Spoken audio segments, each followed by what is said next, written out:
to 1189, an online Bible commentary. I'm Tyler Marston, and today we're taking a look at Genesis chapter 8, where we see the aftermath of the flood. You know, humanity spiraled into corruption, and that earned them catastrophe, that earned them God's taking his hand off of the order that he was sustaining in the world.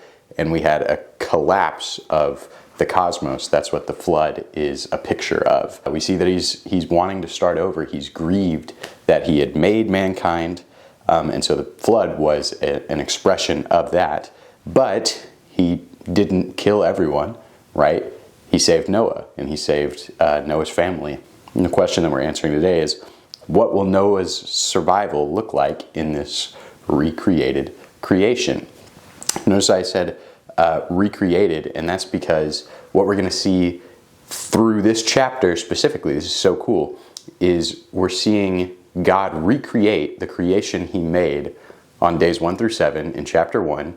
He's going to be doing that in a very similar order when we come back from the flood. And it makes sense because, again, if the flood represents that collapse of the cosmos and collapse back into non-existence, the flood aftermath is going to be rebuilding all of that and restructuring all of that. God remembered Noah. God remembers Noah. Amazingly, we take it for granted because God told him what he was going to do, but we take it for granted that there was this huge flood and Noah built a boat and God remembers him and brings him through it, right? Let's not lose sight of that. And it's because of Noah's obedience, right? He doesn't forget to show us favor and grace whenever we are obedient to him. All the beasts and all the cattle that were in him in the ark, God remembered, and God caused a wind to pass over the earth. Now remember again, chapter 1, verse 2, the Spirit of God was hovering over the waters.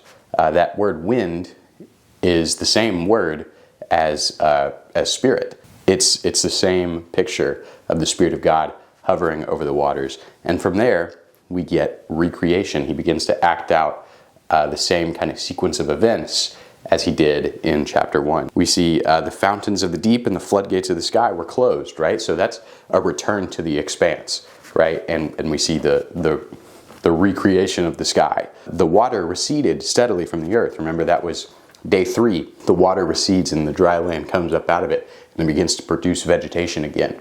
Right? It's a recreation of day 3. And then from there, Noah sends out birds to test to see whether the land is good enough to come out. Now the birds, of course, it's tied to day 4 of creation when God created the birds and the fish. But obviously there's more important things going on there because it's so detailed and kind of surprisingly detailed. And so let's take a look at that and see what we can find. It came about that at the end of 40 days that Noah opened the window of the ark which he had made.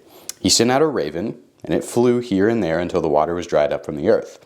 Then he sent a dove from him to see if the water was abated from the face of the land. But the dove found no resting place for the sole of her foot, so she returned to him into the ark, for the water was on the surface of the earth. And then he put out his hand and took her and brought her into the ark himself. So he waited yet another 7 days, and again he sent out a dove from the ark. Now notice the 7 days repetition. It's calling into the idea of the 7-day creation week that it all started with. The dove came to him toward evening, and behold, in her beak was a freshly picked olive leaf. So Noah knew that the water was abated from the earth.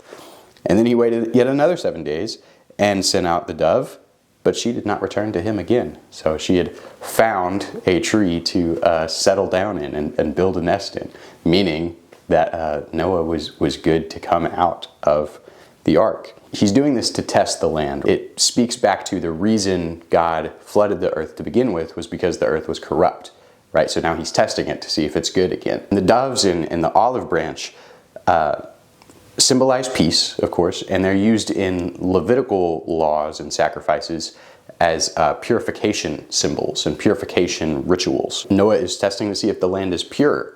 Right before it was coated in the blood of the innocent, right? The blood, kind of like Abel's blood, was crying out to God from the earth, from the land, right? And so now Noah is testing it again and seeing if it's pure, if it is peaceable. And it also reflects a theme of being sent out by God with a purpose to bring his presence to those who need it, right? If we put ourselves in the place of the birds and Noah in the place of God, he sends us out into harsh circumstances. And that theme of being sent out is going to pop up in the stories of Abraham, the story of Joseph in the book of Genesis, as well as throughout the Bible and a lot through the New Testament. The water is dried up on the first day of the year in verse 13, which is, again, symbolic of this new world, this new calendar. And he gives a new blessing to Noah in verses 14 through 19. Go out of the ark, you and your wife and your sons wives with you.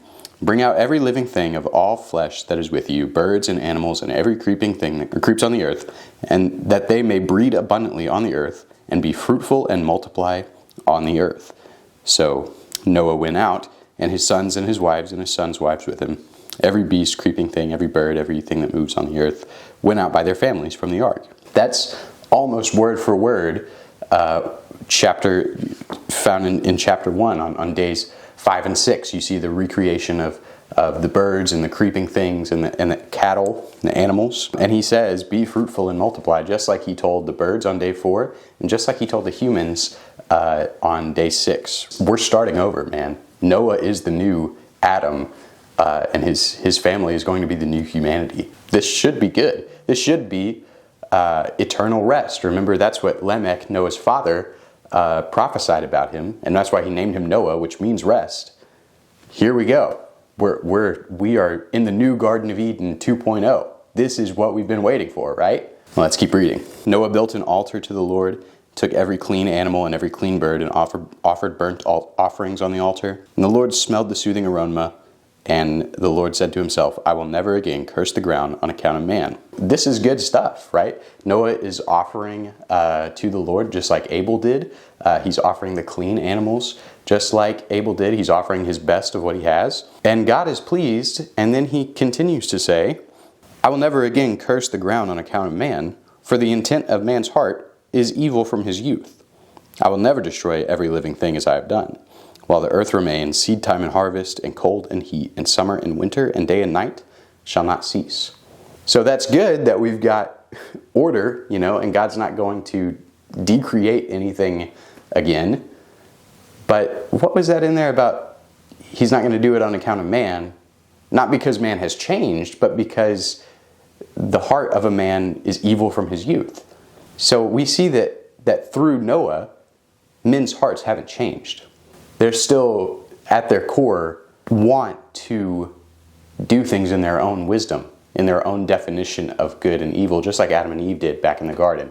That part hasn't changed. There's been no spiritual recreation, right? There was a physical decreation and recreation, but it wasn't spiritual. It didn't change Noah's heart. He was righteous. He was as good as he could be, but he wasn't perfect. And his children definitely are not going to be perfect, as we'll see tomorrow. God says, you know what? I'm not going to hold it against you, and I'm still going to show mercy and love on you guys, and I will not decreate the world again. Notice again the structure theme, that seed time and harvest, cold and heat, summer and winter, and day and night will not cease. Praise God that, that we have a constant universe to live in, and a universe that abides by the laws of science and cause and effect, man. Imagine if we didn't. So we thought that this new creation would be a reset, but it turns out it's only a symbol of a greater recreation to come. And so we saw the physical recreation. That's going to be a symbol of what needs to happen in our hearts to really crush the serpent and to really stop sin and death. But right now, it looks like things are going pretty good for Noah and his family. We'll see how that continues tomorrow. But after the flood, we see recreation. We see purification of the land, but not purification of the hearts of men.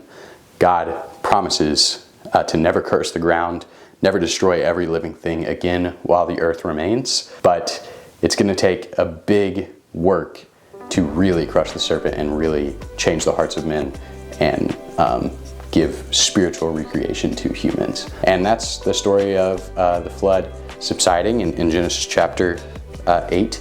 Join us tomorrow as we'll catch in again with Noah's family and see where things go from there. But until then, let me know what you think in the comments below, and thanks for watching. Really appreciate it. See you tomorrow.